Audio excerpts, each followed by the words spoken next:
currently see it has made its way onshore in Cuba, so that's moved a little further to the south. The ridge of high pressure that's building in that we talked about, kind of those steering mechanisms in the atmosphere, is still holding strong. So we'll watch that as we go through the next 24 hours. But yes, it looks like it's come a little further down to the south, but still, as the hurricane hunters were flying through, they found the eye generally on a westward track. So that's what we'll continue to watch, and that's why their track has not really changed more to a southwest movement, more of a west movement still holding together. But as we've zoomed our way on in, there is a landfall in Cuba, the Camagüey archipelago of Cuba. Right now, as you can see, that center of circulation just over that area. So widening out the view, yes, already seeing some of that rain pushing in and already starting to see some of those rain bands getting closer towards South Florida, some of those outer bands, not the strongest winds just yet, but the winds around the center of circulation sustained at 160 miles per hour, back up to a Category 5 hurricane, and that center is moving to the west at 13 miles per hour. So on that track, it's going to hug that coastline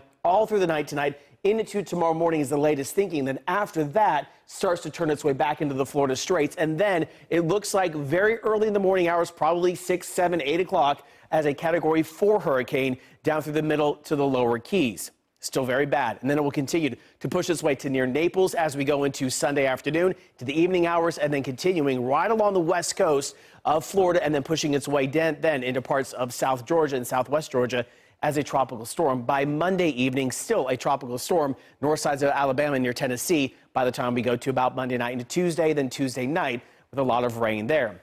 So that's the wide view of exactly what's happening. But as we take a look a little bit closer towards that landfall and now a little bit closer towards the lower Keys, here's Key West. Here's the end of the 7-mile bridge. There's Big Pine Key, but still is a Category 4 hurricane. That cone of uncertainty still does include the Miami area. But look at this, the tropical winds as we go through the night tonight, as we go into 3 o'clock tomorrow, already seeing those tropical storm force winds in the Keys. This yellow color and green color indicating hurricane force winds. And then you can see the legend there, 110 miles plus, Category 3. But look at this, by the time we go to late tomorrow night, in the middle to the lower Keys, dealing with those devastating winds, but all the way stretching into parts of South Florida, and then continue to make its way off towards the north. So the whole entire state going to get covered up by tropical storm force winds. The percentage also shows that we're going to be seeing, again, the highest percentage in this purple color, the red color, but in the Miami area, still a 50 to 60% chance of those hurricane force winds. So we'll keep our eyes on that.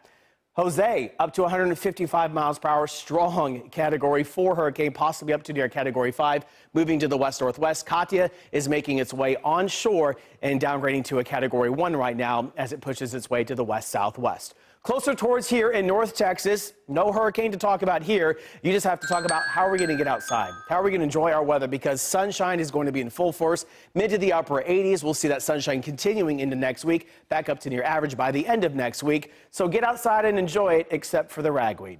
All right, yeah. I think Thank you. We're all suffering a little bit. Yes.